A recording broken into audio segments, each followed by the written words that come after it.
Welcome back to the Fruit Logistica Media Studio. My name is John Hay from FruitNet Media, and I'm delighted this morning to be joined by two experts in the global fresh fruit and vegetable trade. On my right here we have Christoph Behr of AMA Agro-Market Informations. Christoph is the statsman behind this excellent guide to Europe's fresh fruit and vegetable trade, the European Statistics Handbook. Really an essential guide covering trade across all the markets in Europe, which you can pick up here at Fruit Logistica. It's launched annually here in Berlin. And then on the other side here we have Wayne Prowse, who is the statsman behind the Asia Fruit Congress Statistics Handbook, which is produced by FruitNet Media International for Asia Fruit Logistica, held each September. So you'll be able to grab a copy of that this September in Singapore. So without further ado, if I could come to you first, Hans. You have produced this European Statistics Handbook. Europe, I think I'm right in saying, is the world's largest market for fresh fruit and vegetable imports. Can you perhaps explain its importance on the global map? Yes, you're right. It's the most important import market of the world, especially if we count the intra-trade between the different countries of the European community and the imports from outside. Then it's the biggest market in the world, yes. And how would it compare, would you say, in size to, say, the US market? Well, if we just take the quantity which is coming from outside the EU, then it's a little smaller. But if we look at the US and if we deduct the imports from Mexico, what is within NAFTA, then all of a sudden Europe will be much bigger. And what are the key trends, it would seem, is that Europe's trade, you've mentioned how important the intra-European trade is, that it's becoming more international, new suppliers are coming into the market. Is that something you're seeing reflected in the numbers in the Statistics Handbook? Yes, also there are some trends. For example, if we look at the berry market, then we will see that there are coming more and more berries from outside the EU. It was a seasonal product and it's becoming a year-round product, so this means that there will also be imports from outside Europe. Yes. Okay. Yeah. And this year, I think I'm right in saying, for the first time, you've included spotlights on several of the Eastern European countries that are emerging as key suppliers, the likes of Serbia, Bosnia, Moldova, Ukraine. Can you perhaps give us some insight to the role they're playing in Europe's fresh produce trade and how that's developing? Yes, I think they have an enormous potential because in the moment they are not yet as big and as important as they could be because they're doing an awful lot of processing. A lot of their product is going to the processing industry, deep freezing mainly, and if they would switch a part of that to the fresh market, that would have a huge impact.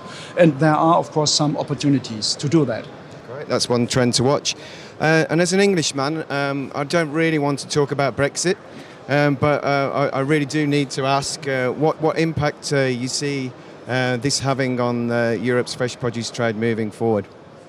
Well, to be honest, I don't think that it's a huge impact. I think that Britain will keep on importing a part of its needs, and they will do that in vegetables mainly from the continent.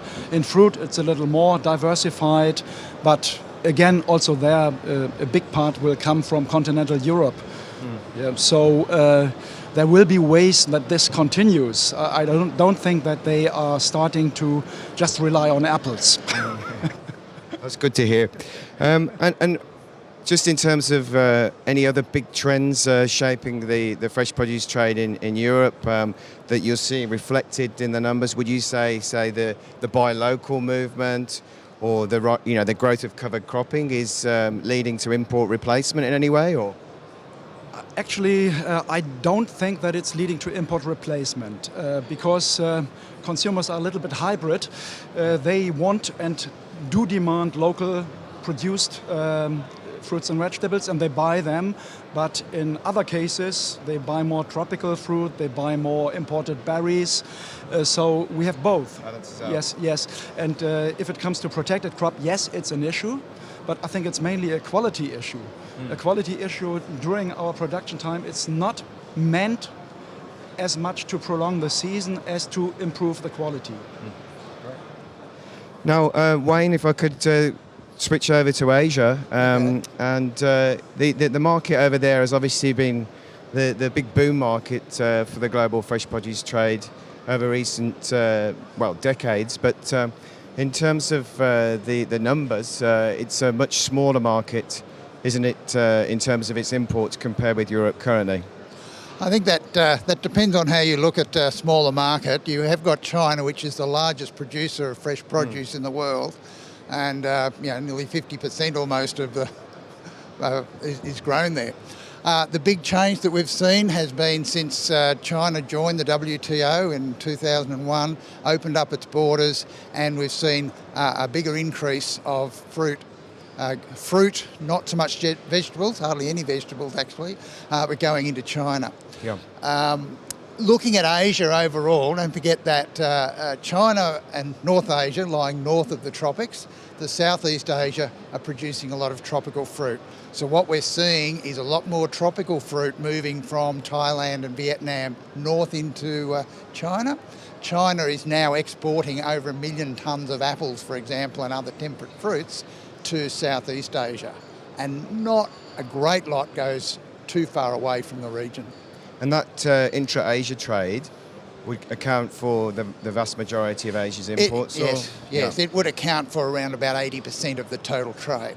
And it's growing still? It does seem to be growing. I mean, a lot more going across Vietnam. Now, I have to be careful here because sometimes it's to do with better data and better monitoring of the data is actually looking at maybe a false impact of the growth. But the big trends that we do see is from Southern Hemisphere. China's getting a taste of year-round fruit, so temperate fruit from the Southern Hemisphere, be it grapes, cherries, citrus, coming from South America, from Australia, New Zealand and South Africa. There's been almost exponential growth from those markets. And could you put any numbers on the type of growth we're seeing, say, in Asia compared with Europe? Well, for example, over the last decade, the growth in Europe has been around about 5% per year, annualised growth. Into Asia, it's 16%. Yeah, so pretty significant. So smaller numbers to start with, yeah.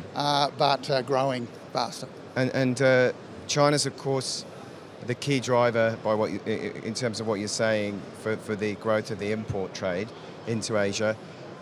We're also seeing geopolitics playing more of a role in the trade in Asia. How do you see this changing the landscape, or is it not really having that much of an impact on the trade so far? Depends what you mean by geopolitics. I mean, I think so. We've got the US-China trade tensions and tariffs. In terms of tariffs, most of the large markets now have free trade agreements, so the tariffs have gone down to close to zero for most of it.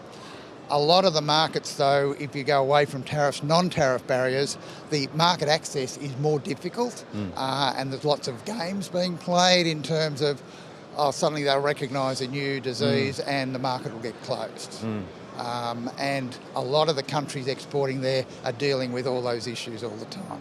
And I can't leave you without asking you about the coronavirus. Obviously, it's a great concern to everyone at the moment. When you've got a market of China's size and influence on the global stage now, what's at stake here, and how could the coronavirus really impact you further on the fresh produce trade in Asia and globally over the next 12 months? It's very difficult to say. It's a good question because it's all unfolding by the day. And I think in perspective, because China is such a huge producer of fruit, and a lot of the fruit that's imported is luxury fruit almost. It's not essential, but it's fruit that they want. They actually, opposite to Europe, they actually like imported fruit. That's all good. They could probably cut back on that if they're having trouble in distributing the fruit. And let's face it, there are a lot of fairly nervous people out there that rely on that trade. I hope it's a hiccup and that eventually it'll resolve itself and continue to the growth. But I think for the next quarter, we're going to see some fairly nervous traders. Great. Do you have any comment on that, Hans Christoph? Or? No. I think Wayne said all. We see very often from Southern Hemisphere suppliers that they are, kind of bringing the argument that they have alternatives, which is true, yes.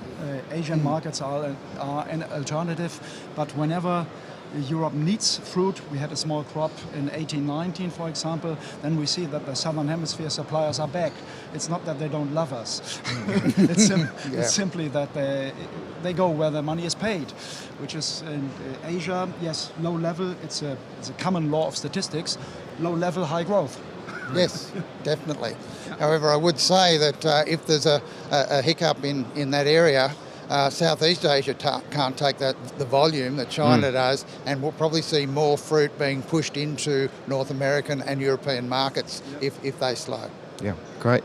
Well, I'm afraid that's all we've got time for today, but thank you very much, Wayne. Thanks, Hans Christoph, for your excellent insights. And for anyone who would like more information on what's going on in Europe and Asia's fresh produce trade, I do implore you to pick up a copy of the European Statistics Handbook, which is available here in Berlin.